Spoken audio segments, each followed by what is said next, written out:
All right, everybody, welcome back to the ATB NFL Live Show. If you have been watching the show for quite some time, you might notice my background's a little bit different. I'm actually on the road in Pittsburgh right now, visiting friends, doing some things. Did see the Taylor Swift concert as well. If you wanted to know if that's worth it, the show is. The getting in and out of the stadium, not so much. So I'm a little bit tired today. So I'm still tired even from going Friday, but we're going to soldier on here. So we do want to start here with some news with the Bills, actually. So we're going to kick things off with Tony here. But joining, as always, is Tony here and Zach with me as well this week. Missed you last week, Zach, but we're glad to have you back this week. Yes. But again, we do have some Stefon Diggs news situation, non-situation, not really sure about it. So going to kind of defer to Tony here. What's going on with that? Yeah, it's something worth talking about, but I don't think it's something we're going to really talk about throughout the season because it's already pretty much been resolved. Okay. So just to quickly run through things here, for those who were unaware of the timeline of events or whatever, it was mandatory OTAs began on Tuesday was the first practice, I want to say. They go Tuesday, Wednesday, Thursday. Tuesday, Stefon Diggs wasn't out on the field. He was the only Buffalo Bill that was not out on the field. Reports start coming out, and they're like, hey, we're not seeing Diggs out here. This is kind of concerning. Let's wait until McDermott's media appearance and ask him. And they said, hey, Sean, how concerned are you that Stefon Diggs wasn't at practice today? And he said, very concerned. And then just 24 hours of wild speculation occurred. I went through the complex range of emotions. Everybody did. It was all anybody was talking about. But I kept coming back to the one thing I said in the ATB group chat was just mathematically, contractually, the only way forward is for these two sides to make up and continue to being together. So this will be an annoying story until it's resolved, but he'll be playing football for Buffalo when it's all said and done. Like that was the thing. It was like contractually, there's no way out of this for either side. They're both terribly screwed if they try to get out of it. So there's no way forward other than to resolve it. So what do we actually know about the situation? First, I will say, it is frustrating. I was frustrated. It's annoying that there was anything newsworthy when there didn't need to be. Anytime that there is negative news about your team when there doesn't need to be negative news about your team, it's annoying. Yeah. I acknowledge that. Yeah. But it's not a huge deal because it wasn't about money. He just got a contract extension last offseason, 4 years, $96 million. He got a $16 million signing bonus going into this year. He's set. He's fine with his money. It wasn't because he just wants out like a ton of people wanted to say. Yeah. These things are incredibly complex, and I will say this, we will never know why Stefon Diggs was upset. We did get a lot of clarity the next day, though, when he showed up, and then Sean McDermott went on to say, yeah, he was here for his physical on Monday. He showed up Tuesday morning. We had a discussion about some things we knew we had to work out between us. And after that discussion, it got a little heated, so we decided it would be best if he was just excused from practice. So it was an excused absence. We both needed to cool off, and then he showed up on Wednesday and practiced. So whatever discussions they had, obviously they both decided, yeah, it's best that Steph doesn't practice on Tuesday. But Sean, the whole thing was just Sean answering very concerning because that's his answer whenever a player misses practice, and it set off this whole like worried panic thing. So if anybody thought he was getting traded, it wasn't going to happen. There's $30 million worth of reasons why. If we moved on from Steph Diggs, we would also have to cut about 6 or 7 other starters to make up the cap space for cutting or for getting rid of him. So we trade him away, we get an extra $30 million cap hit that we'd have to somehow account for. Meaning that it was retire or nothing. So like the people who were fantasizing about trades, those people just want to fantasize about Madden. They don't pay attention to the football landscape. Right. So why do I personally think this whole thing happened? We saw at the end of the season, obviously things did not end the way the Bills wanted them to end. They were a juggernaut until about week 9. Josh Allen hurts his elbow. The offense stifles. They stumble down the stretch. They almost lose to Miami at home, and then they just get shit pumped by the Bengals. They were the better team. So we knew there was a lot of frustration there in that game down the stretch. Diggs had said it himself. He's like, after week 9, we got away from the things that were working really well, and I didn't like that. Josh acknowledged that. I think a large part of that is that Josh was unable to throw short, so they went to the deep part of the playbook. And yeah, that's not very efficient, and it doesn't keep your stars happy, but that was the only way they could go forward from there. So I think that gets resolved just by time. Steph is an adult. He understands why the offense changed that way, and he just wants to make sure it reverts back to what it was previously now that Allen is healthy, and that's fair. The other thing, he loved our wide receivers coach, Chad Hall. Everybody loves our wide receivers coach, Chad Hall. He left for a lateral move. His contract was up, and he decided to go to Jacksonville with their whole operation there. They're already singing his praises there. I think Steph was upset that he didn't get a voice in picking the replacement. He didn't get a voice when it came to them hiring Adam Henry to be the new wide receivers coach. And he saw Josh Allen get a voice in the hiring of Ken Dorsey as offensive coordinator. And I think a lot of the frustrations were those two things. It was an ugly end of the season, and he didn't get a voice in what he felt like something that he should get a voice for. And I agree with him on both things. I didn't like how the season ended, and I would also think that Steph Diggs has earned the right to at least have his voice heard. Maybe they don't hire the guy he wants, but he at least has the right to have his voice heard in that. So I do think those are really the two main things that caused this whole thing. I think contractually, money-wise, there was never any option other than the two of them getting together like adults and working it out. And I don't think it really impacts anything this season. Same story for next season. We can't get rid of him next offseason either. So if anybody's hoping for trades, you really have to hope for the Bills to decide to just tear down this entire regime and start again, which isn't going to happen. So give up your hope on that one. It's just a whole lot of stuff I didn't want to deal with this offseason, but at least I'm happy they're resolving it now. And honestly, Diggs has been right on a lot of things he's been upset about in the past. And if this leads the offense to really make sure they get back to the basics next season, then I'm happy for it. Yeah, I mean, this did seem like it was more of a situation of just, like you kind of described, a difference in opinion on certain things, right? And when players of his stature have that, one of the things that might happen is they might miss a practice. They might do this or that. Stuff might come up. They might get into heated arguments. And I think ultimately, like you said, hopefully this is a positive for the team. And I think that it probably will be. And we know that Diggs, like you said, has been right most of the time whenever he's had a problem with something.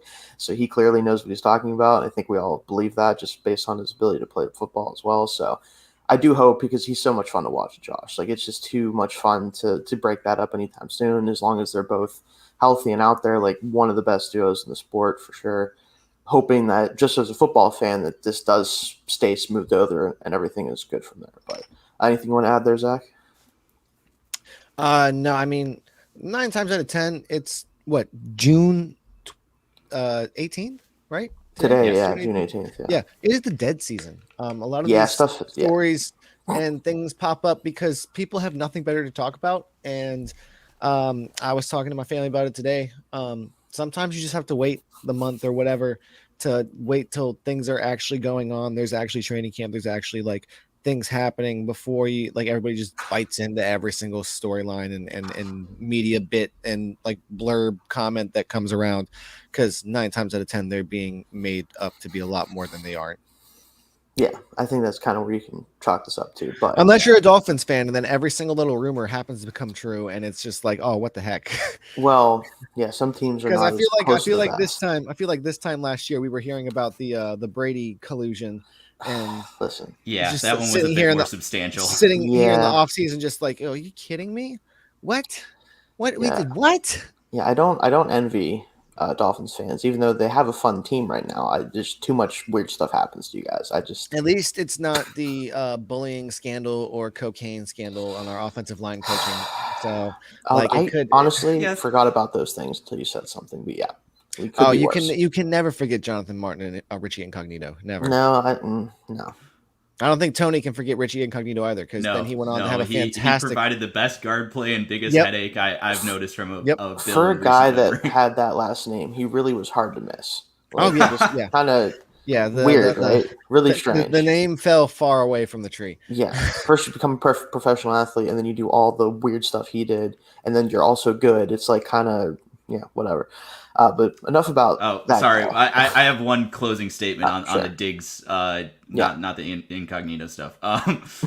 If you are going to, for the rest of the summer, you are going to see reports of people saying they know exactly what went wrong and this rift is huge. Or they're going to present things that they know. I just presented my guess at what happened. Yeah. That is all you're ever going to get. Nobody's ever going to hear the real story here. So if you are reading something from I don't know, Ben Valin, Patriots writer who just put out an article this morning saying he knows exactly what's causing the rift. That is fan fiction. That person thinks they know. Nobody knows. Nobody will know.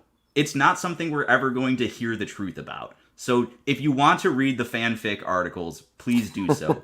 But take them with a grain of salt and understand that if somebody is telling you they know, they are lying. Well, and I think it's more so like, Tony, yeah, you're saying that's what you think, but you presented the evidence to say you do know that it's not going to happen. The Bills are not going to take the financial risk of what it would take to part ways with Stefon Diggs. They have to work it out, or he's going to sit. It's going to be a Deshaun Watson situation.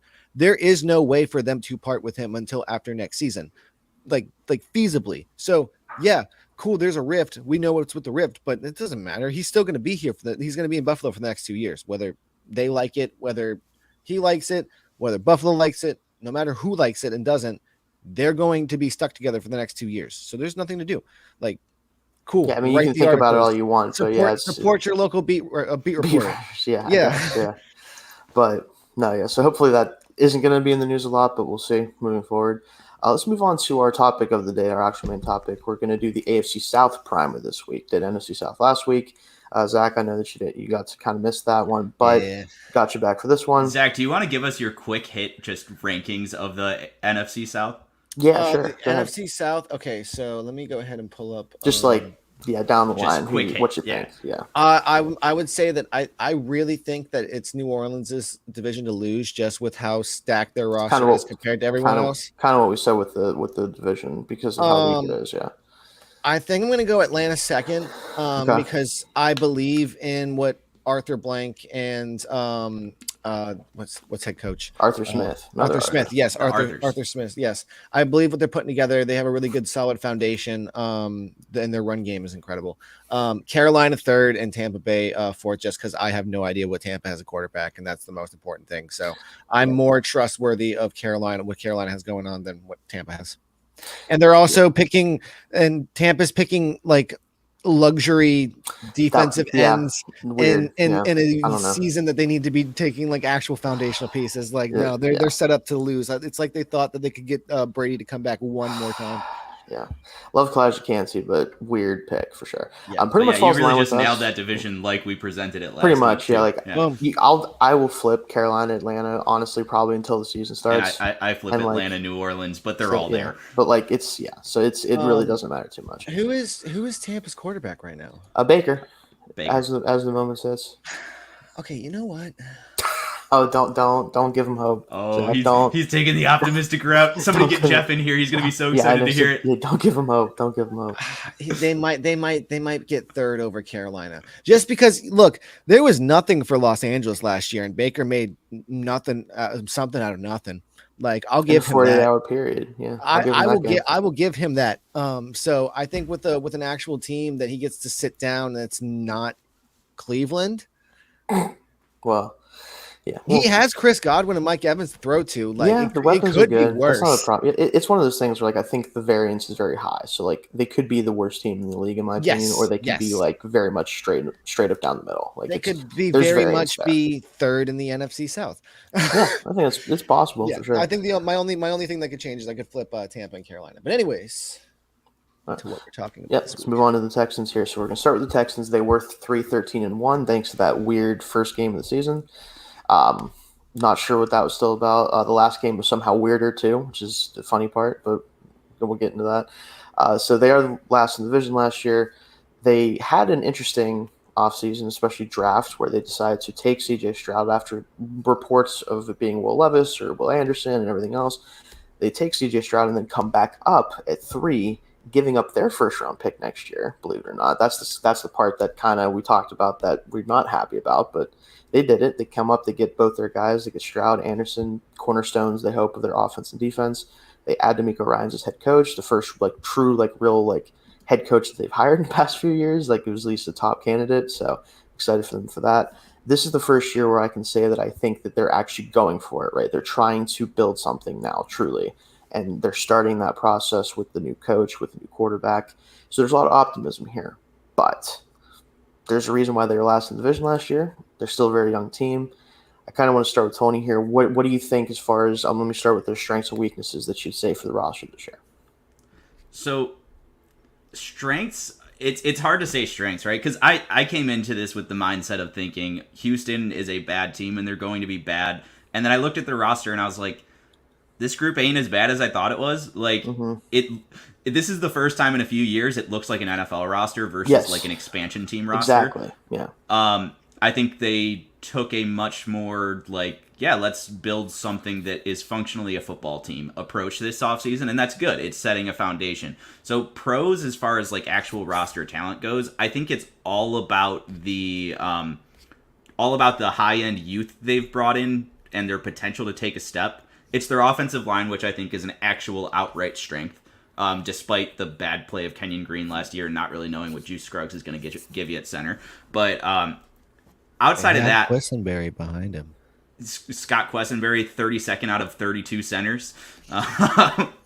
Yeah, he can play, sure. But I think, so the offensive line and the secondary are the only groups that I think are like, hey, these are above average compared to the still Michael Dieter too. Rest of the NFL. But the rest of the roster, I think, is pretty meh. Like, they need a lot. They don't have any like real difference makers. So I guess what I'd call strengths is that high value youth, the offensive line, and the secondary.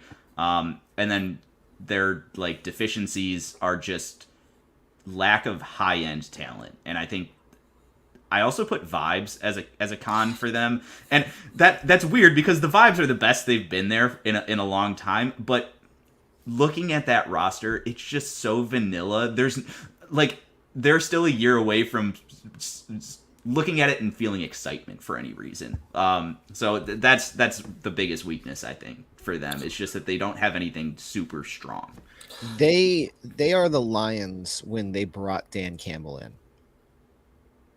Like, I'd say they're a step behind that, but I agree with fair the assessment of where they're at. They're in the realm. Where they're at as an organization. So for me, I'll get to Zach. You can kind of give us your strengths and weaknesses too, especially if you have any differences of opinion there. But I do have offensive line as a strength for sure. That's kind of the position, especially if Kenyon Green returns value this year, which I think he has a better chance of doing. Last year was just really, really rough in pass protection. Like, I think it's going to be a little bit better just because the offensive line should have, they're going to have another year together. Juice Scruggs, even though he is a rookie that I wouldn't have drafted as high as he did, he is a really good fit for this system. So, at least there's that. I mean, you hope that he can play at least at a replacement level, if not better, as a rookie, we'll see. And the tackles, I really like Titus Howard. I think he's still, ascending player for sure. You have Tunsil locked down for 3 years. I think he had a 3-year extension, I think 4 years total maybe. But that's really nice to have. And then, in general, I just really like the build of that offensive line.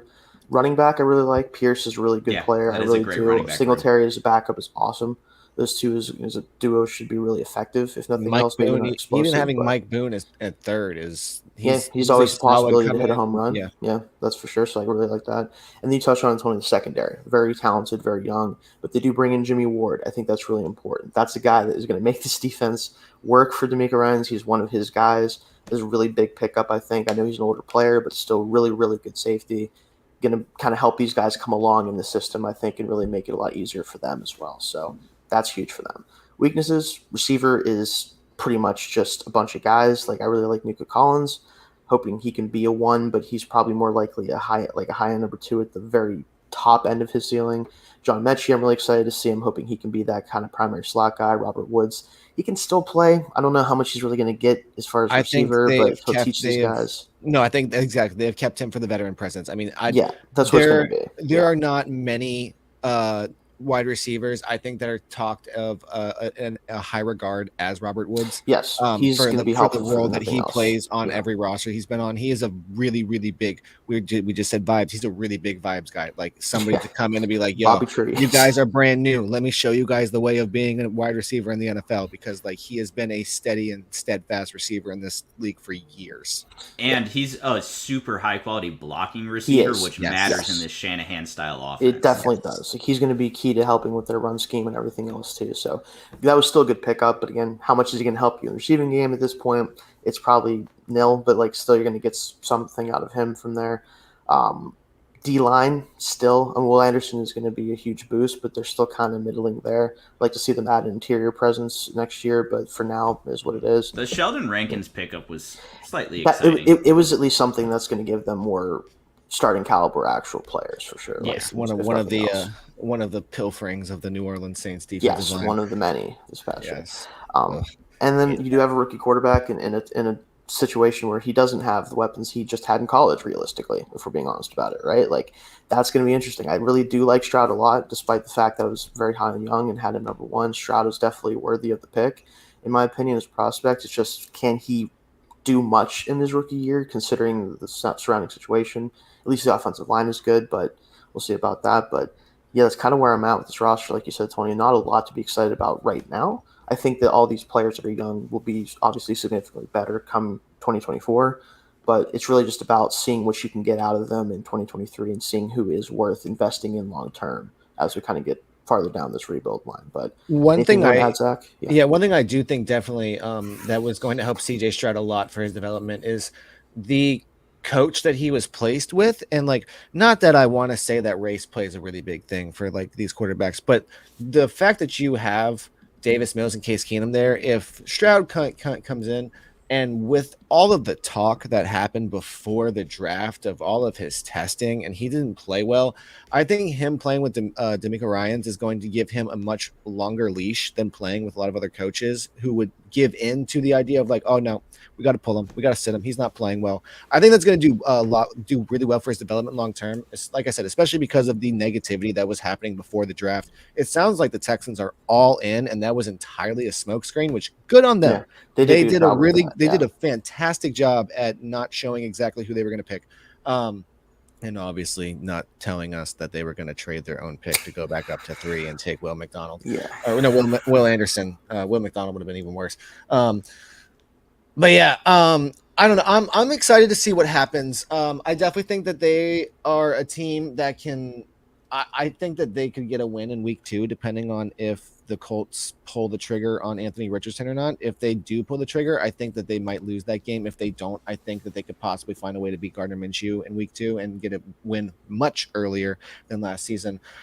But they do have a 4th place schedule, so that will play them some favors. I can see some considerable improvement from last year, which is, again, as we were discussing beforehand, why I think they did not trade their first round pick. Now, do I think that they're going to be better than the Browns? God, no.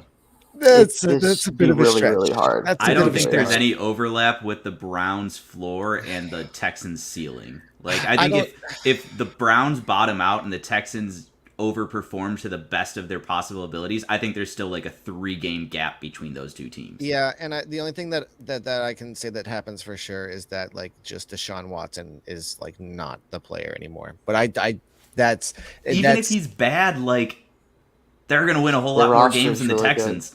It is. Yeah. So. Yeah, I think it's going to be a very interesting season for them. I agree with all the strengths. The offensive line is absolutely a strength comparative to the rest of the NFL. Running back is a strength because Dameon Pierce showed a lot last year, and behind this offensive line is going to be fantastic. I think that's the biggest aid and weapon for Stroud this year is lean on that run. Lean on the run game. Lean on that run game and use it as much as you can because it will save him. And if Bobby Slowick is who we hope he can be, learning from that Shanahan tree, like it would be a perfect setup for Stroud. Yes. Lean on the run game, get designed passes, settle in without having it be on your shoulders. Yeah, I think this is a team that we're talking about, like we're talking about the Lions in like 2 to 3, 4 seasons. If they continue to draft well and don't make more dumb decisions, then we could see this team having a complete overhaul over the next 2-3 years. There was a lot of Stroud Goff comparisons too, so like you're really nailing the parallel between these two teams. It's funny with that because I do think Goff with more athleticism is his best comp right now. Like just going off of what I saw from him. And that's not a slight at all because Goff is a throw to football. He's not a bad quarterback. He's just he's a quarterback who needs help, and that's okay. Yeah, most guys Tony, I just remembered how he got to Malik Willis. We were talking about how all of the old quarterbacks are gone. That's what you guys were talking about pre-show. Which is one of my things about this division that I think it's so exciting is depending on how things play out, we're going to have all 4 quarterbacks under the age of 23. Which is Lawrence 24 now, or is he still 23? No, he's still 23. He's still 23. Okay. Yeah. So 23 and younger. All 4 quarterbacks by the end of the season could be 23 younger, and that's insane. That is insane. Yeah, this division is definitely going through youth movement into position. Yes, so at the quarterback position. Yes, especially. Yeah. So just before I before I get your prediction, guys, I'm going to go ahead and go through some positive and negatives that I see with the Texans. You can kind of chime in if you see any differences here. Positives: finally hired a real coach, like we talked about, D'Amico Ryans. Add a new quarterback in CJ Stroud that actually has upside to be a long-term starter. First they've had since the Watson situation happened. Young and talented thanks to consecutive solid draft classes overall, even though how they got that draft class last year or this past year is a little bit iffy, like we talked about. They still got a lot of talent. And, of course, a weak division. Negatives: that young, talented roster is young and talented, but young, right? So they're going to have some ups and downs. This is still not a complete team. I think D'Amico Ryans is going to kind of lift the floor up a little bit compared to what we've seen from them, maybe even just a game or two, but it's still going to be more of a baseline NFL roster opposed to what they've been working with. Rookie head coach quarterback duo is just not usually a way to win games realistically. So that's just something we got to think about as well. And the receiving core, again, is objectively less talented than the one Stroud just came from realistically, if we're being honest about it. Which, I mean, these guys are NFL players and they aren't, but still, you get the point there. So for my prediction, I am going to say that I have them at the floor of about 4-13. I think they're at least going to be a little bit better than they were last year, just because the talent has been risen up and they have an actual head coach. I think at the high end, though, I still think 6, maybe at best 7 wins, and that's if things really go well in some of their games that we don't expect them to win based on the schedule. So that's where I'm at with them. Let's what do you got for us, Tony? Yeah. So I agree with you. I guess I don't agree with you. I don't know why I led with that. I disagree. Yeah. I think their ceiling is 5 wins, maybe 6. Like I think that's fair. So that's what I was saying. Like I have pretty clear line of sight to them like performing to the best of their ability. I also think that is 5 wins. Just because of they're in a weak division, but they're the weakest. They're the reason the division is weak. So I think their ceiling's 5 wins. I think their floor is a couple wins. I like my leading notes for the entire division was there's only one team that wouldn't shock me if they got the first overall pick. And that's where I'm at with this division. That's where I'm at with the Texans. Like, my expectation is that they're handing Arizona a top 2 pick. I think they can beat that expectation, but they'd still have a top 10 pick. I don't see a ton of upside this year. I just think they're going to just establish a good culture and leapfrog into next year, hopefully. What do you have for us, Zach? I think at best case scenario, they're 6-11. When it comes to like doing predictions and stuff like that, I don't like overthinking it. I like doing it live. So I just like ran down and I see 6 games that I'm like, they could win that. I think like a more conservative though, if we're talking about like the actual, like what I think will happen, I another 4-13, like same. I mean, yes, they got better. But how much better did they get in a not even division, but a conference that is just, you gotta play a full AFC North. Like, I don't know how many of those games you're winning. You gotta play. Like they could be a better team this year and lose more games than they did last year. Exactly, yeah. Because like the AFC is just continuing to get better and better and better. So yeah. I 6-11 at best, but more reasonably, I'm thinking about 4-13, 3-14 in that area. Yeah, I gave them an extra win based on just what they've done and having D'Amico Ryans. That's kind of why I put the floor there. Yeah. But again, this is a AFC that is just dominant right now. Well, I don't think we should slight Lovie Smith either, because Lovie Smith is a heck of a coach. And like he signed up for. I don't know who else is winning that game last year. Like, yeah, no, that's fair. And like to be honest, like we all knew what was up when he took that job. Like we knew. He knew what this was. You assume he knew. Yeah. So like, don't slight him because he took the Texans job. But like I would be willing to give Lovie Smith a bit more. Like with this roster, I'd be willing to give him the extra win than to give it to D'Amico with him learning everything for the first time as a head coach. I mean, like Mike McDaniel was a great head coach, but he made a bunch of dumb decisions that would have led to a lot more wins if they hadn't done that. Those are always going to pop up because they're brand new coaches. Fair enough. But let's move on to the Colts now. Again, finished third in the division, thanks to that when they had the loss that they had the last game of the season.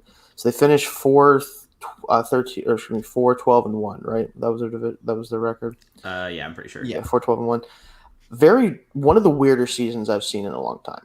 And we know why, right? It's a combination of Matt Ryan coming in and then being somehow the worst of their kind of fill-in quarterbacks that they've brought in the past few years. Well, he was also the oldest, right?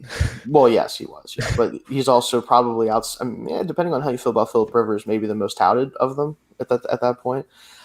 So it was just weird the fact that they fell apart the way they did, especially because the offensive line just was a mess, which is what they kind of were hoping was going to hold that team up, and it has in the past couple of years.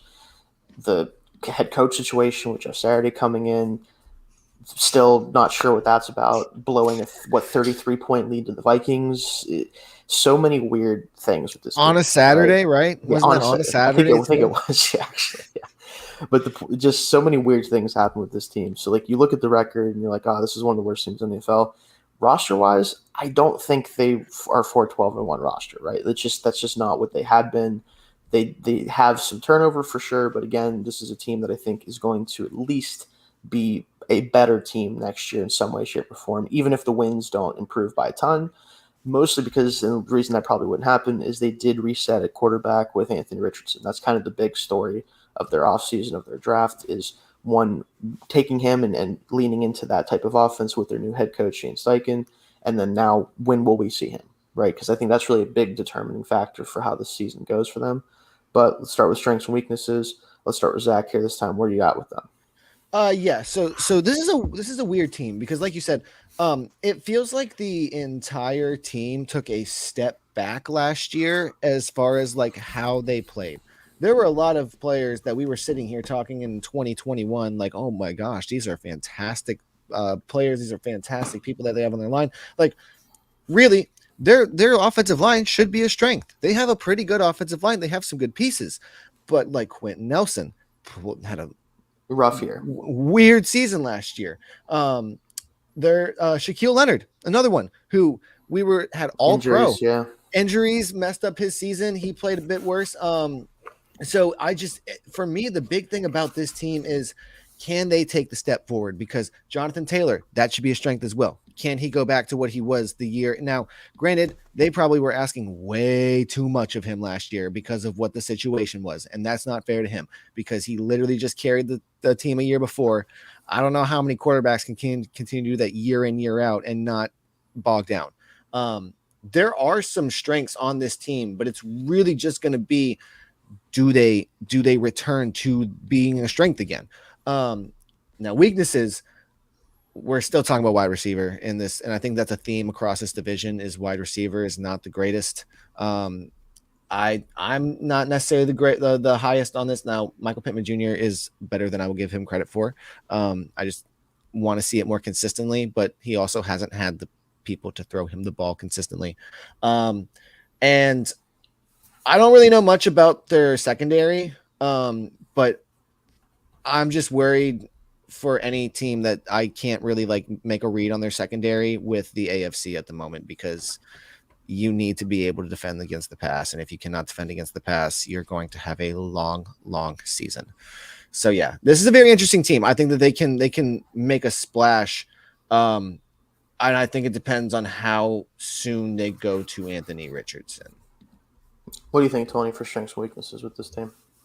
Yeah, I think Zach nailed a lot of my feelings on the team. This was a difficult one for me because I was really high on the Colts going into last year. I thought the Matt Ryan addition, like I think I'd picked them to finish like third in the AFC, like going into the postseason. Definitely had picked them to win the division. So the stark difference of what I expected, what I saw, and then trying to reconcile all of that and figure out what I think about them now was a difficult exercise. And yeah, for me too. I think it's made more difficult by, like Zach said, it's a range of outcomes with this team. Like they're hard to pin down. I think I put down they have the highest range of outcomes in the division. they have a high unacknowledged ceiling, which, Zach, I think you touched on. Like, the roster that I thought was really good going into last year, a lot of that's still there. I think less of them now, but they can easily get right back to where they were when I thought they were going to be good. So very interesting team. I think it all does depend. I think they're going to start Anthony Richardson right away. I haven't wavered on that since the draft. The question for me on offense, at least, is going to be, how much does Steichen care about year one versus future? Because I think they have the pieces in place. They can build a sufficient but very watered down offense this year. I don't know if that's best case for Anthony Richardson's development, but I do think it would get him to a startable, playable floor, just because of his talent. So, like, what gets prioritized there matters a lot for year one, I think.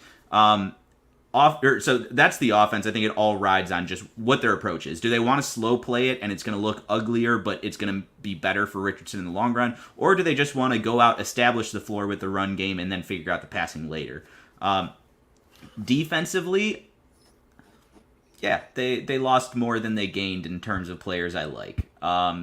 They lost a really good linebacker in Bobby Okereke. They lost Stephon Gilmore when they traded him away. I think they have a lot of really fun pieces on the interior of the defense. They added Taven Bryan. They already have DeForest Buckner and Grover Stewart. Like that's those are three quality players there. Two really, really good players, and then one all right player there.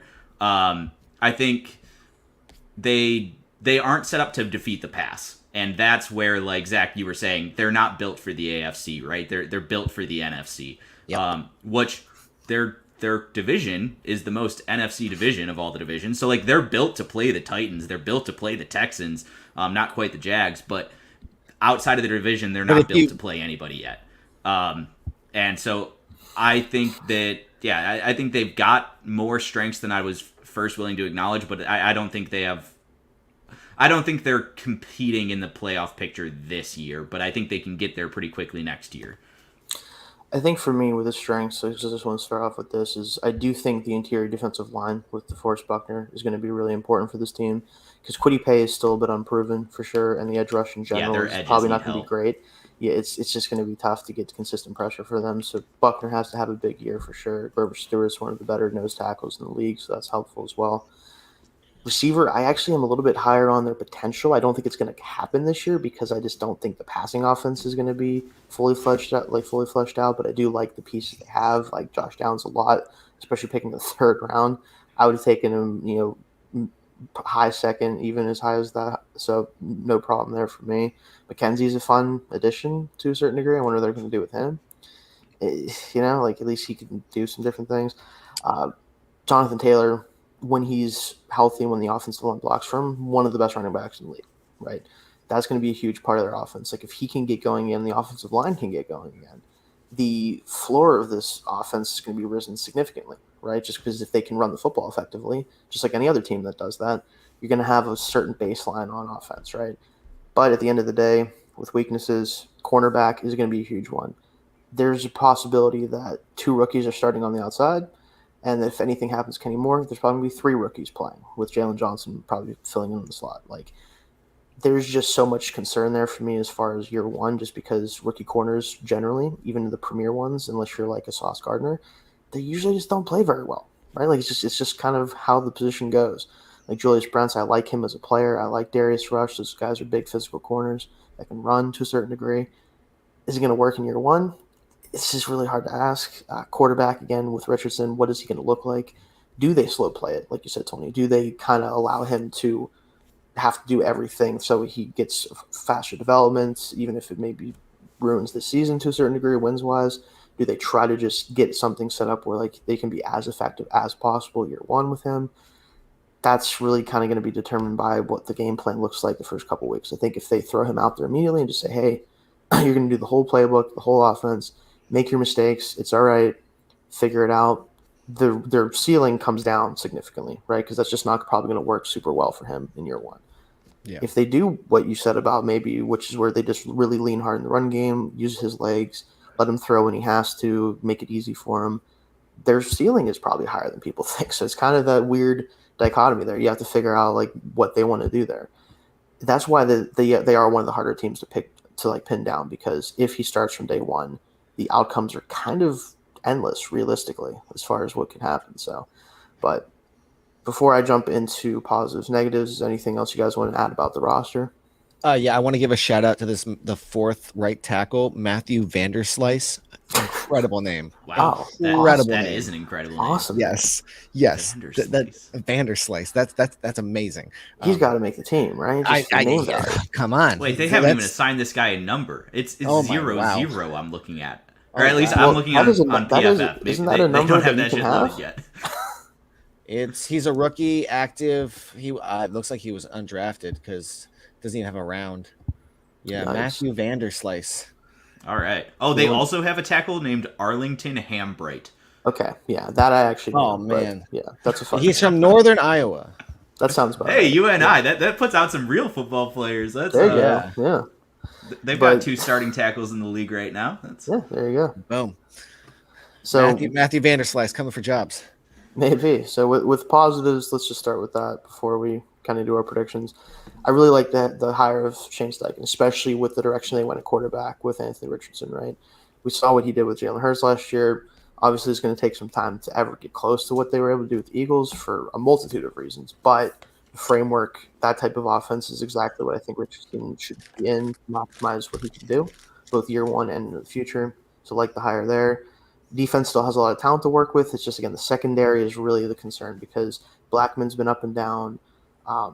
Again, the corners are just young, right? Like Isaiah Rodgers probably might never play football again based on what we've been hearing with the gambling thing.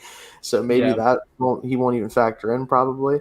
Which is a shame because he was the only one who was decent last year. Only veteran, but still like this rookie corner room is going to have to play really well if they want to actually reach any sort of ceiling on defense that they might have.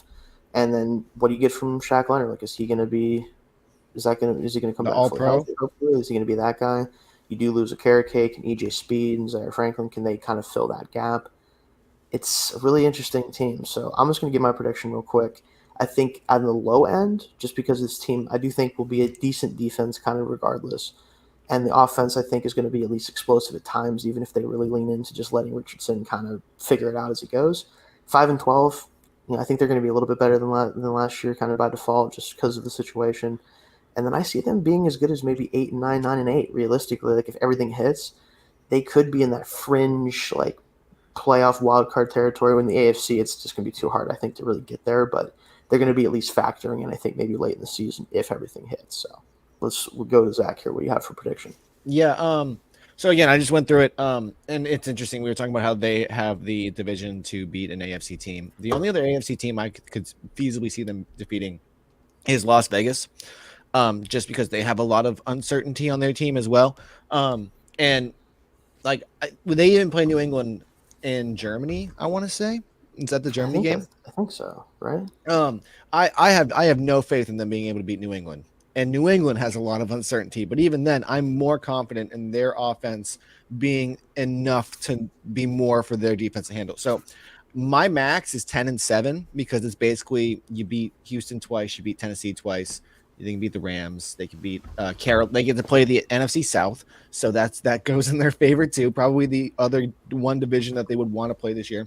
But like at worst, I too can see like a 5-12, 4-6, or not 4-13 season, because again, this is the AFC South. Those division games are wild.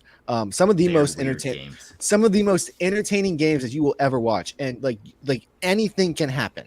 Anything can happen. That 2020 tie last year was just ridiculous.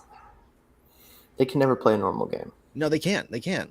But that's every division to an extent, because I've always held like when you do your beginning of season like go throughs and like trying to like for your favorite team or like other teams in your division, don't ever just take a straight sweep, because there's gonna be one game where, like a few years ago when the Jets were awful, like no, they can steal one every now and then. Don't count them out. They're gonna do something to mess it up. Division games are crapshoot. Oh yeah, they are a crapshoot. Don't think that you know what's gonna happen, because like even that divisional playoff game last year, everybody could have sworn that the Bills were going to destroy Skylar Thompson 7th round pick, and as they should have, but they made a game out of it. So yeah. So what's your ultimate prediction there, Zach, for the Colts record? Like firm, I would say probably about like a 6-11 in that. Like if we're going like the actual record, I would say 6-11. But like ceiling, I think they could get about 10 wins. Oh, all right. What do you think, Tony? Yeah, I'm a bit lower on their ceiling. Shayne, you had said 8 and 9. That feels to me like their ceiling this year. I think that's right around what it is, yeah. And then their floor, I'm acknowledging that a floor exists that's very low, right? Like this could be ugly. Like definitely maybe possible. Anthony Richardson isn't ready at all, and it's Gardner Minshew and just going out there. Gardner Minshew trying to play normal. Like they don't get the benefit of the run game at that point. It's just like ugly football throwing to Alec Pierce. So the floor exists. I think they could be like at worst like a 3-win team, like just like the Texans. Like that floor is there. Yeah. I also have them going 6-11 is like my actual prediction. I think that it's going to look messy at times. It's going to look really exciting at times, and we're all just going to acknowledge at the end of the season like Anthony Richardson might be it, but they still need to do some work on the roster. Absolutely, yeah. So moving on to the Titans, they finished 7-10 after a really weird end of season and also mid-season quarterback stuff with Malik Willis and Josh Dobbs of all people, which I was happy to see, former Steeler, happy to see him get out there, but just a really weird season for the Titans because we've been so accustomed to them just pumping out 10 wins or more, and the number 1 seed only a couple years ago because of the AFC being crazy and everything else. Like the Vrabel's done such a good job of keeping this team, kind of even keel and really effective, and being able to win really tough games. And last year kind of just all fell apart, partly because Tannehill wasn't the same player that he's been for them since he was brought over and superseded Mariota. It just, everything kind of seemed like it kind of hit that wall of like, this is kind of where this team can get to, and it just reached its point, right? And for this year, I don't really know what to say about them that hasn't kind of already been said or can be explained pretty easily.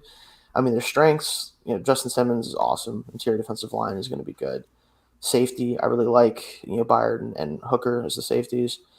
Linebacker should be good. Honestly, I do like their linebackers. I know they lost, I can't think of his name right now. David Long. Yeah, exactly. David Long, who I really liked as a player, but I think their duo that they have now is still going to be pretty good.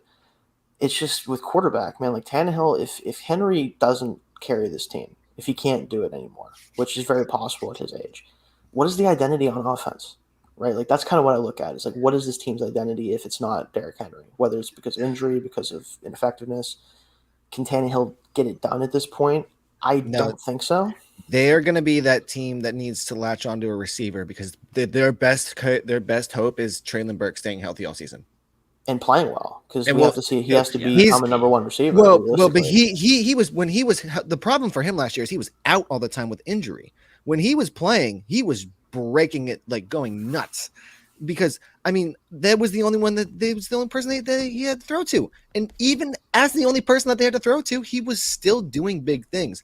I am very high on him. He was doing a lot of big things with them when he was playing. Injury was his biggest block, and then we were talking about this beforehand. The man that selected Malik Willis is no longer there, so they will not let him throw the football.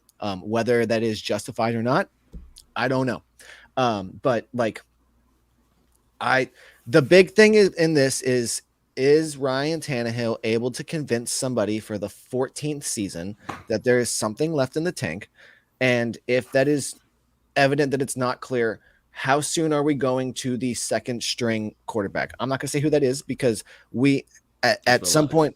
It's I understand that, but like we can't also sit here and act like if they do that, then what they picked them both in the 3rd round, or was Will Levis they traded up into the early second round, top of the second round. I want to see the pick number 33. Okay, yeah. So yeah, I mean it's clear that the second round. So I mean then they have to be able to get something from Malik Willis, which then turns into how do you do that? The bigger thing for me with them is why I understand that you needed probably some protection on the offensive line, but at this point you need to address in the wide receiver position outside of Traylon Burks. Like you guys have done nothing They've done nothing. They don't even have I cannot tell you who. I don't even know their name for tight end. I've never seen that name before in my life. Chig Okonkwo, buddy. You don't know Chig? No, I don't. Chig? No, I do not. I've never seen you gotta get Reek familiar from with Maryland. Chig. He's fun. He's a I fun have ball player. but I have never heard that. But like as their tight end one. Yeah, you should know Trayvon Wesco. He was ripping off like 80 Jets. yard screens last year. He had a great year last year. Trayvon Wesco, no, I've never heard that name either. I've not. Trayvon Wesco, he's a blocking tight end. I don't acknowledge never heard any of these tight ends. But it's the point of like okay, you're gonna be throwing to Chig and Traylon Burks the whole game. That's it. Like, and NWI is not an option. I'm sorry, like it did not work last year. I like Kyle Phillips, but I might be the only one that likes Kyle Phillips. So. I don't know. I thought they liked him when they drafted him last year, and then he didn't touch the field despite them not having receivers. I mean, right now he's listed as the starting slot, so I'm hoping he gets that job this year. But we'll see. Yeah. As you said, Shayne, like their defense is by far the strong. Their defense and Derrick Henry, those are the biggest strengths of this team. And like Derrick Henry made it clear, like he was still a good running back last year. He wasn't like, oh my gosh, it's Derrick Henry, but he was still like a top-notch running back option to be had. But when every team is sitting there and they're like, oh, hey, Ryan Tannehill sucks ass. And all we have to do is just load the box and nothing's going to happen. Yeah, so what? Derrick Henry gets a couple through. We'll stop it eventually. Like he has to run out of steam. If they can't pass the ball, this team is done. I have them as having the lowest floor of any team because of the quarterback issues. Like that was evident last year, and they need to get rid of Ryan Tannehill. They do. I don't think Ryan Tannehill's a problem. I think he could go to a team and start and be pretty damn good. I've spent their offensive line and weapons are the issue. I went 7 years with this. And you went 7 years with bad Ryan Tannehill. The Titans have only known good Ryan Tannehill. He was not. And they still have good Ryan Tannehill. They just have unreliable health Ryan Tannehill. Well, unreliable availability is the biggest thing. You have to be available, and his durability, his injury history has always been one of the things. Like, except when he was getting murdered in Miami, like that's become a problem over the past couple of years, and they don't have anything behind him. That's where, like, okay, cool, you drafted Will Levis. Why aren't you bringing in another quarterback that has some semblance of experience? So that way, when somebody goes down, when Ryan Tannehill goes down. Where's like get a Case Keenum or somebody like that to where it's not like, oh man, we got to throw the rookie in. Oh no. Well, so looking at this roster, if Case Keenum comes in and plays, they lose, right? So why not let Will Levis take reps? Well, no, but I'm saying last year they have a better shot than Malik Willis if they were that down on him. The biggest boon for them is they have probably the best coaching in the entire. I mean, it's a toss up between Vrabel and Peterson, whichever one you want to pick your poison. But my thing with Vrabel is he has gotten the most out of every single roster he's ever had, and last year injuries betrayed him. And it's a part of football. It stinks, but eventually you get to the point where there's too many injuries that you can't overcome it. But they have constantly been to the absolute maximum of what their potential can be, because that's what Vrabel brings out of every single player, because you have the rare instance of a actual like top high profile player becoming a coach and like it working. So like it's crazy. It's weird. Like they're a weird team. It's really going to depend on what happens with Ryan Tannehill. And I think that is the biggest question mark of this team. I think for me, it's not the biggest question mark. I think it's whether or not again, Ryan Tannehill is kind of who he is as a player, and he's been that player for a while now. He's not going to make things happen on his own. Right, and he hasn't really while he's been with Tennessee. The reason why that offense was so good with him at quarterback was because of who they had at wide receiver, specifically A.J. Brown. And guess what? He's not walking through the door. They let that go. If Traylon Burks can become him, which I do not believe he can, just because that's a high bar to clear, then yeah, this offense might be able to survive even if Derrick Henry isn't Derrick Henry anymore. But I do think that the level this team can get to is very still heavily dependent on how good Derrick Henry is and how good this offensive line can be. Realistically, is there anybody right now, like just looking at this roster, so as far as starting offensive line right now, Andre Dillard, I think he has a high ceiling as a pass blocker, but he's not going to help in the run game. Peter Skoronski's a rookie. He's one of the better rookies you could probably draft if you're just trying to find somebody who can play right now, but he's still a rookie offensive lineman. If he's your best one, it's probably not good. Aaron Brewer, who is, I think, 280 pounds soaking wet, is your center right now. And I know center isn't super, important as far as your size goes, depending on your system, but still, that's going to be tough. In their system, Daniel Brunskill. Yeah, it does. Yeah, Daniel Brunskill. Okay. And then Nicholas Petitfret. Is there anyone on the offensive line that you think is a even top 20 player at their position right now, unless Skoronski goes off as a rookie? No. Yeah, this was going to be my whole focus of the strengths and weakness portion. Is this is a team that, like, so this is a team with a great defense. I'll call it that. Like, with the players they have, with the coach they have a good to great, with great potential at least, defense.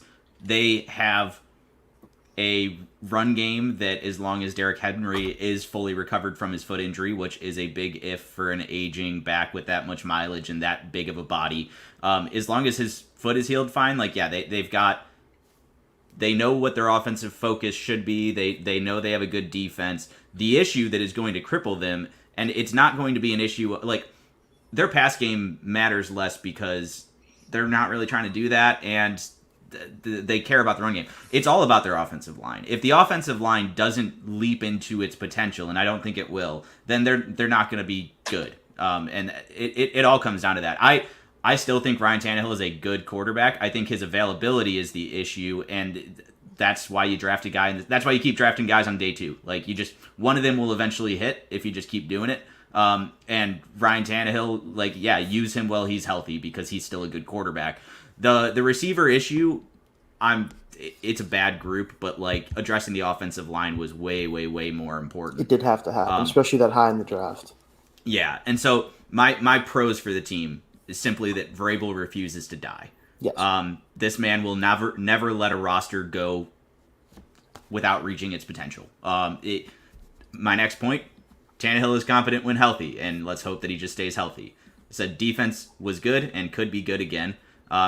Namely, the Arden Key edition and the Aziz Al-Shaair edition, those are both, like, awesome. Like, I think you swapped out at linebacker and got a better player. And then Arden Key coming in, I guess if you want to say it's a 1-for-1 with the Bud Dupree loss, that's a huge. It didn't get worse at edge, especially Harold Landry is coming back as well. So which is their defensive line is actually, like, stacked. It is fully stacked. They have a lot of guys, They're going to beat one of the AFC contenders because of this defensive line, and they're not going to be a real contender of their own, but they're going to ruin somebody's day. They're going to come in and, like, wreck the Bills or the Chiefs' offensive line. They have, like, huge like, spoiler potential, even if they don't get into the playoffs. And that's where I go back to. There's still a decent amount of free agents at the current moment that they could sign and would make a decent, like, boon to their wide receiver core. That's my thing with them. Is like, yo, go and sign somebody that it's like. So who outside of Hopkins do you think would really, like, help? I think Jarvis Landry could absolutely help at this point for what they have have like Kyle in their Phillips group. In the slot, so that really doesn't move me much. But I mean, I don't know, just bringing in some people who have some, like, I think you could throw a flyer on T.Y. Hilton. I don't think he's dead yet. I think he was just, like, where was he last year? I don't think he played last year. He was at the Cowboys. Yeah, he was at the Cowboys. Yeah. He made a couple plays for them. Yeah, actually. Yeah. I don't think Julio Jones would be worth it. I think actually giving Kenny Golladay a second chance and saying, like, hey, prove yourself. I mean, he'll be cheap if you want to throw a flyer. But exactly, you can throw these flyers, and at least it's somebody with some experience than, like, doing nothing. Yeah, I mean, me personally, Zach, like, I know that Nick Westbrook-Ikhine doesn't excite anybody, but I think he's a good veteran number 2 receiver for this team, realistically. Yeah, like, and I Kyle think Phillips I really like in the slot. So just because if you're adding a free agent who the veteran piece of that matters, like, they're going to come in and guaranteed give you better, solid production, then go for it. But outside of DeAndre Hopkins, I think anything they can do at wide receiver would just be replacing a vet whose ceiling we acknowledge is extremely low, or we'd be sliding them in over top of a rookie or young guy who is bad, but at least we don't fully know. Like, it's just the removal of potential if you bring in a Jarvis Landry. He was terrible with the Saints last year. I'm done with Jarvis Landry's NFL career. It was a great career. I think he should hang him up and be acknowledged as a great career. So I don't know what they can do. And so like I did put so. I mean, y'all watched the Saints offense as a whole last year. Like the whole thing was. Well, crap. yeah, but that's kind of beside the point. Yeah, He so wasn't separating put that anymore on or doing Sean. anything good. So well, I watched him in a vacuum too. Like I watched all these players in a vacuum. He wasn't good on his own either. But so things to do to compete this year was like a category I put on with all of these. It hasn't been relevant for the last two teams. For the Titans, I said don't. I think the best thing they can do is to try not to compete this year, but we know that isn't a reality with Mike Vrabel as no, they're going to be. So yeah, there's a baseline. I said if you really have to, add D-Hop. Like that's the only thing you can do this year if you're actually trying to compete. And then also like sign Dalton Reisner. Like why he's still out there? Like sign somebody who can play one of your interior offensive line positions. Like I'll take him. I'm not convinced that Andre Dillard ends up being the guy at left tackle. Like it's possible Peter Skoronski has to slide out there. Like I think you have to continue to add to this interior offense. I think Dillard could at least pass protect well enough. I just don't know if he's going to move people in the run game enough for their scheme. Was kind of my concern. Is like if he's really that bad as a run blocker, which I mean he has the size to do it. I haven't seen it from him obviously, so it's going to be tough. This offensive line, I think that's kind of where I come back to is like Henry has to be himself this year, or this offense could get really ugly really fast. Regardless of how well Tannehill plays. I don't think... Everybody knows who Derrick Henry is, right? He doesn't succeed behind a bad offensive... He's not a between the tackles, break tackles guy. He's a wide zone. As long as he has a hole, it's 80 yards. So Derrick Henry can't fix offensive line problems. If the offensive line is proving to stop Derrick Henry, I think you need to put Tajay Spears out there as a guy who can actually navigate between the tackles. Like Derrick Henry isn't a between the tackles runner, so I'd just let him. I'd ride with Spears if it's going to be that bad. Derrick Henry, watching Derrick Henry run through a hole is like watching a buffalo run through a hole. Yeah, it's fun when it works, but it is it's kind of the same reason why like he's never been as good of a short yardage back as people assume he is because he takes so much time to get up to speed. Like it's just not his game. So and he's got a massive hit box. Like it's really not hard to hit him. Unfortunately, it's kind of hard to tackle him, but hit him not so much. He's like Marshawn Lynch. He just runs through him face. For this whole game, yeah. So let's move into our prediction for them, and then we'll get to the last team, which I think we're probably the most high on, I assume, right? We're going to go to my prediction here for the Titans. I have 7-10 as a floor just because I think their floor was what they did last year. I really think it's going to be hard to get worse than that because Vrabel is who he is, and we already saw things kind of go off the rails last year. That's kind of why I'm doing that. I could see them still being worse than that, but I am going to give Vrabel the benefit of the doubt. And then I think they could get to, again, like a 9-8 type of situation, stay competitive if Tannehill stays healthy, if the offensive line is at least like not the worst or one of the 3 worst in the league, which, again, I think right now you kind of have to put them in that category, but that's where I'm at with them right now. So what do you think, Zach? I know you're going to be much lower on them. So I have their ceiling at 7-10. Okay.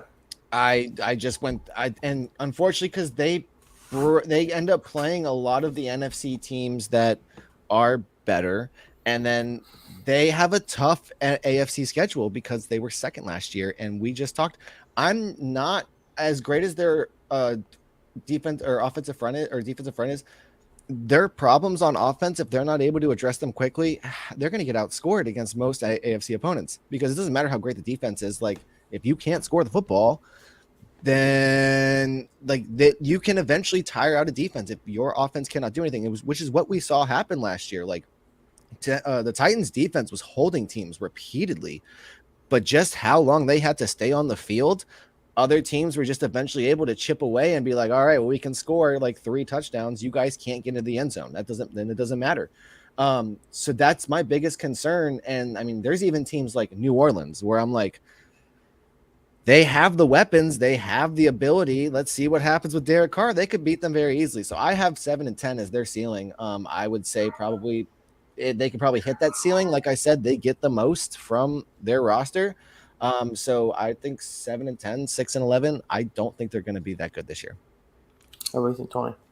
Yeah, Vrabel is just an enigma. I've seen him take good rosters that get torn to bits and are terrible rosters by the end of the season. I've seen him take those to the playoffs. I've seen him take good rosters that stay good. I've seen him take bad rosters that stay bad. So I'm I'm not willing to put a It's very low Tomlin-esque ceiling. is how I like to think about it. That is exactly he's very much how I similar to envision that. him. Like, Yeah. I can't label their ceiling any less than 10-7. No matter how unlikely I think it is that they hit it, I just accept that it's a realistic outcome for Mike Vrabel. So I'll put their ceiling at 10-7. I don't think they get anywhere near it.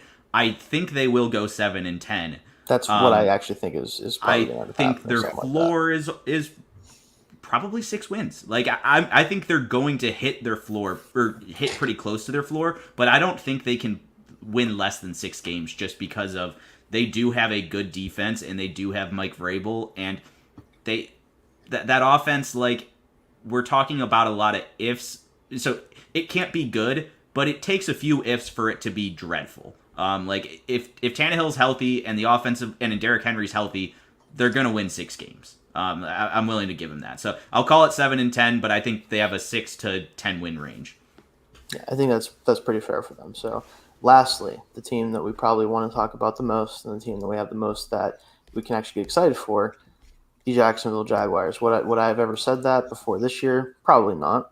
But what they did last year to win this division, even though it was ugly, they had some weird games. They blew people out. They got blown out. They kind of like, I view them as like the opposite Vikings, where like they were, I think, probably better than them, but their record was much lower, but they had a better point of it. Like weird team, right? But they figured it out at the end of the year. Team. Yeah, they figured it out at the end of the year, especially. They got things figured out. Trevor Lawrence came into his own with Doug Peterson as his head coach in the second season. You hope to see more from him as well. They took a gamble on Calvin Ridley. I had to, sorry. They took a gamble on Calvin Ridley, which I do think will go well. I think that adding him to this receiving core that was already way more effective last year than had any right to be. Christian Kirk basically played up to his contract, which is hilarious to think about after all the conversations about how bad a contract it was. So good on him. Zay Jones was awesome for them, which is like really cool as well. He's turned into a guy. Yeah, really good player for them last year. Like, the ETN pick has come around to be like, okay, we see why you made that decision. He's going to be a good player for them, very effective. I think he's going to be productive for them. Like, looking at strengths, like quarterback, wide receiver. I really think those are 2 strengths for this team now, especially if Ridley plays like he did before or close to it. Kirk keeps up what he did last year. Jones doesn't fall off. Like, this could be a top 10 receiving core by the end of the year if they play up to their potential. I really think that. If they can keep things going with I can't think of his name, Evan Ingram right now. Like, if he can play like he did last year, this offense will be one of the better ones in the league, honestly. Like, that's kind of where I view them offensively. Cornerback, I do really like I can never remember his name for some reason. You say cornerback? Yeah, Tyson Campbell. I'm always thinking Campbell. Yeah, someone else. Tyson Campbell I really like as well. Darius Williams on the other side, really good player as well. And we're glad that he's going to be more truly outside this year because he's much better on the outside despite his size. There's a lot of things to be. Yeah, their linebackers are deep, but I'm a little bit concerned about what is Devin Lloyd going to do in his second year because he started off hot and then really was bad most of the rest of the year. Like, I heard things about him maybe playing edge a little bit. Like, there's a lot of weird stuff with him, but like, you like what they have on defense for the most part. I do still question the Trayvon Walker pick. I'm wondering how much better he's going to be in year 2. That's going to kind of be for me like where his ceiling. Like, if he can hit anywhere close to the ceiling athletically that he showed, this edge rush could be monstrous with him and Josh Allen coming off the edge. I'm hesitant to say that it will just because I wasn't a fan of the pick at the time, and I'm still not right now. But that's something you have to think about. The interior there's a lot of guys who can play. I don't think any of them are like stars by any means, but they're really solid inside. There's really just not the thing that really gets me with this team in general, and then I'll let you guys kind of jump into it, is I don't see any of the massive holes that we've always seen with Jaguars teams. Like, none of these positions, I'm like, oh man, they're going to be destroyed because of this. They can't play because of that. Like, every position has at least somebody that I'm either excited about the potential of or is an established player. And I think that's the key to this team and why they're going to be the best team in this division. I'm assuming we all agree there, is they do have the least amount of holes and they have the star quarterback. And that's the main thing for sure. So let's go to Tony here. I want to see what you have to say about them. Yeah, I feel really good about this football team. I'm kind of sad though. So my like dark horse AFC 1 seed this entire offseason has been the Jaguars, just because of the ease of playing in their division, the expected growth. Like, they're a young team that has proven that they belong, so like the jump could be substantial. So I thought they had like a 14 win ceiling, 1 seed in the AFC ceiling kind of thing. And then I looked at their schedule a bit deeper, and it is an easy schedule, but man, are we going to learn what this team is this year. They play the Chiefs, Bills, Bengals, 49ers, Ravens. They play the rest of the AFC North, but I feel like these were the 5 teams I could list as like juggernauts, and then like the Browns and the Steelers are nothing to laugh at. Like those are tough games too. Like they play a few other tough teams, but they play so Chiefs, Bills, Bengals, right? If I think at the end of the year we're going to be saying, are the Jaguars, do they belong in the conversation? In order to do that, they have to beat a few of these teams in the regular season, and I think they can. But like 49ers, Ravens, also incredible test. So we're going to learn a lot about the team, where their strengths are. So Trevor Lawrence, I'm willing to say that what we saw towards the end of last season is what we're going to see as the starting point this year. That's what you have to expect. You have to put that expectation on him now. Yeah, and now development isn't linear. Like, we saw Joe Burrow take his team to a Super Bowl, and then the start of last year, he sucked. And he figured it out 3 weeks in, and he's back to being super elite, but it wasn't linear, right? So, like, that could happen, but he's going to, by the end of the year, be in that top 5 quarterback discussion. I'm confident in saying that. They have super fun skill positions. I think this year, so we all remember the excitement of the Josh Allen, Stefon Diggs year 1. Yeah. The Triple Crown winning Stefon Diggs that year, like the excitement, the newness. I wouldn't be surprised if Calvin Ridley wins the Triple Crown this year. Put it that way. Especially after being out for how long he was and on injury and doing that off, like, and we can say what we want about the rules, but do you not think he stewed the past year and was like, oh, just wait till I come back? Yeah, he wants to show out, and I think that he can do it. I think a big boon for them in their schedule is, yes, they play Kansas City. Yes, they play all the teams that I'm looking at right now: Kansas City, Buffalo, San Francisco, Cincinnati, Baltimore. I'm going to throw Baltimore because the Lamar Jackson situation is fixed. And there was one more that I was no, that might be it. All but one of those games, they play at home. Yes, and that's going to be a big and it's Buffalo. And that game is in London. And that game's in London. Okay. And they're in London the week before too. So they're the away team. They don't have to travel. The Bills have to travel to London. So I think that's very well worth noting that they practically get all of those 5 teams at home. That is your chance too. If you want to make a splash this season, this is the way that you don't have to go to Arrowhead. You don't have to go to Cincinnati. You don't have to go to M&T. You don't have to go to these places. Take advantage when you have the opportunity. Show up. I think if they can go 3-2 in those games, they have a very solid shot of being the 1 seed in the AFC. Yeah, they can kick the door open with that. So in addition to all the offensive stuff and like Doug Peterson, I think they drafted Brenton Strange really high. I don't think he deserved to be drafted really high, but they're going to use him. They're going to run that 12 personnel they love. So offense is going to be super fun. The Tank Bigsby edition, like he gives them something Travis Etienne doesn't between the tackles. It opens the door for Etienne to have more of a diverse usage, like really maximize the skill set. Super fun there. Defensively, they have fun players. I don't know if they have good players yet. Like I expect a jump for Trayvon Walker. I'm super high on him. I agree he wasn't the right pick at number 1, but I understand why, and what I saw out of him last year is more than I expected out of him his rookie year. He's playing with his hand in the dirt more. Like I could see a path to him getting to be good this year. Like you have people stop questioning the choice. You have to at least expect that from him at this point. They still need to replace Arden Key though. Like this is a team that Melvin Ingram needs to be on now. This is like they should have been on Leonard Floyd. They should have been on Frank Clark. Like they need one of those guys. Yeah, they are in Steelers backup edge territory where like we never have a good 3rd or 4th edge for some reason. Like they just never like to do it. So like they need to add to that group. Yeah, they need the depth there, and then the glowing weakness that I think this is ultimately why they aren't in the conversation with the other AFC big 3 at the end of the year is just because Darius Williams is a great player, but Stephen Reeves made this point on the Ringer NFL show, and it's really hard to get out of my mind whenever I think about the Jags. It's just that Darius Williams cannot match some of the number 2 wide receivers in the AFC right now. And that is true.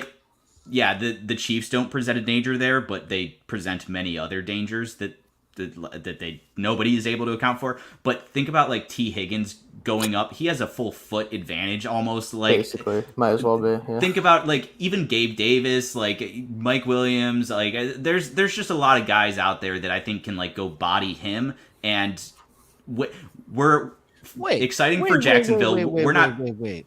Is this the dude? No, never mind. That's Nicole. No, Robbie Coleman. Never mind. Oh yeah, no, he's like way out of the league. Is this the Saints guy? Is this the one that committed the penalty? I was about to lose it. no. This was he was on the Rams side of things at this time. Yeah. But I worry about that. Like they've graduated from us talking about them in relative to their division. They are firmly in the AFC playoff and beyond conversation, so that's exciting. But I see that as a real killer when things get tough in January. So like add pass rush and have a plan at cornerback too when there's a bigger guy out there. But they can be a really good team. Anything you want to add here, Zach? No. I mean, they're like I said, this is a team that is built for success. They have the opportunity this year. There's a lot of strengths to look at. I think that there's just not a lot of weaknesses to really talk about when we really sit down, like you said, and whether that be because we are finally seeing good decisions and management and head coaching happen in Jacksonville, which I think is probably what stopped them from having any sort of look like this for a long time. But like the switch from Meyer to Peterson is obviously night and day, but I'm a bit more surprised that the negativity and bad things that happened during the Urban Meyer stint did not stick around a bit longer, because they had the opportunity to have destroyed a lot of relationships in that building, and they picked the perfect person to come in and say, nope, just ignore all that. Look at me, I'm Doug Peterson. We're gonna pretend like that never happened. And great for Khan. He's finally making some decisions that make Jacksonville not look awful. Yeah, I'm excited. I think that they, depending on now, like we said earlier, this division has a chance by the end of the season to have every single quarterback be under 23. Whether that is a positive for some teams, looking at the Titans, we don't know what Will Levis is going to do, or a negative for the teams. Whether it's a positive for some teams, we're talking about Anthony Richardson and CJ Stroud, but Jacksonville has a chance to become the New England Patriots of a division, which I think is kind of lacking right now. With how these teams, really the other three, address their growth over the next couple of seasons. They're a bit unlucky because they have some teams like Tennessee who has fantastic coaching, and they're on their side, and new coaches in D'Amico Ryans and Shane Steichen and all this stuff. We just have to see what happens. But they do have a path that I think the Jaguars have a path to becoming like one of the perennial like division leader teams that we're kind of like lacking at the moment, because I think there's a lot of like turnover between a lot of divisions right now. The Patriots are gone, and there's not really another team that's like, oh yeah, Chiefs are the closest. The Chiefs are close. Their division is much more competitive, and it's getting more competitive. Yeah, but like even then, I would say the gap between Jacksonville and Tennessee is much wider than the gap between Kansas City and Los Angeles. I mean, with where the Titans are at roster-wise, I understand what you're saying. Yeah, like, the other two teams are just not contending. That's right a now, really so like, interesting thought. Yeah. Well, I don't know where I stand on it. It's tough because the Chargers should be better than they were last year. So like we have to eventually have them actually show up to their potential before we can really have that conversation. But I understand. We're talking on paper. I mean, like Tennessee is far worse than Jacksonville. Than I think like equivalently, like the Chargers could mess around and play some good football and make some good decisions. And we will talk about that when we get to the division, so that'll happen. But I'm very excited to see what happens with Jacksonville, not even just this season, but in the next couple of seasons, because they've been on the bottom for so long. And it's so nice to see some of these teams finally get everything together, get a couple things right, and finally start competing. Because they messed their way into the 2017 AFC Championship and don't remind me of that. But had a shot. But this is so much more sustainable. You don't have Blake Bortles at quarterback. Blake Bortles. You don't have Blake Bortles at quarterback. You have a quarterback at quarterback. You have an actual guy that can throw the football consistently and good. Like that, I'm excited to see what happens for him. Let's get our predictions. We can end the show, and just so you guys know ahead of time, we are going to move on to the NFC North next week. That's who we're going to touch on, and you know what team I'm excited to talk about. Which team? Well, there's the frauds of the division. I'm excited. I'm excited to talk about Jordan Love because I'm hoping that my dynasty team actually means something. We'll talk about that. Last predictions here with the Jaguars. For me, I see them no worse than last year at 9. I think that's their floor, and that's if things don't really improve as much as they should. Maybe they have some injuries. Maybe the offensive line, which it's in flux a little bit, but I do like all the pieces they have there. Like if they don't show up, that could be a bit of an issue. But again, I think they're at least going to be as good as last year, probably still win the division, even if they do go 9-8. And then I see them as high as, you talking about 14 wins. I'm going to say 12, maybe 13 at the most. And that's if they do really well in those 5 big games, 3-2, 4-1, that could propel them into that, first seed territory for sure. So what do you have, Tony? Yeah, I am going to stick with it. I do think 14-3 is a ceiling. Like it's possible. They play 5 really good teams, and then they would still have to win the rest. But I think they've arrived to the point where it's not absurd to say that that's a possibility for them. Mm-hmm. And so I'll acknowledge that as a ceiling that they're not going to reach. I have them down. It is my actual prediction. I have 12-5 on paper. I think I'm actually going to change it to 11-6. That's my projection, especially because it's meaningless in the terms of this division. They're still winning the division by 5 games. But especially if they go 11-6 or better. Yeah, so I think their floor is, like you said, I guess it is the 9-8. Like I was going to call it in 10-7, but they do play 5 really tough teams, and if those games don't go their way, that could really sink their win total, if nothing else. Yeah. So I'll say that 9 wins is the floor, 14 is the ceiling, and I think they're going to hit 11, maybe 12. Yeah. What do you think, Zach? So as opposed to the other teams, it's a lot easier to have a floor for them as opposed to a ceiling. So like my floor, I just went through. It's 10 games. I think that's probably where it will end up being, but 9-8 is the worst case scenario. But I would say like if I'm doing a prediction, I think 11-6 seems about right. They win a couple of those games. Also, a quick thing because I was telling Tony beforehand, I got a new phone. The other day, and I haven't had a new phone in 4 years, so I have all these new apps. Have you guys ever heard of Be Real? Yeah. I don't do it, but I end up with my girlfriend's every now and then. So my Be Real just went off. Do you guys mind if you're in my Be Real? Let's do it. Oh, here we go. It's a live ATB Be Real. There we go. All right. That's awesome. But no, I'm gonna say 11-6. This like we said, this is an exciting team. I think some things could bounce their way, and we could be talking about, like you said, a 14-3 team, Jacksonville Jaguars 1 seed in the AFC, just with the way that, look, as we're saying, the AFC is going to be extremely competitive, which means like the SEC, it's going to be self-cannibalizing. Some of these teams to a certain degree, the Kansas City Chiefs are going to eventually drop a couple to some teams that you're like, what the heck? But it's because everybody is so good.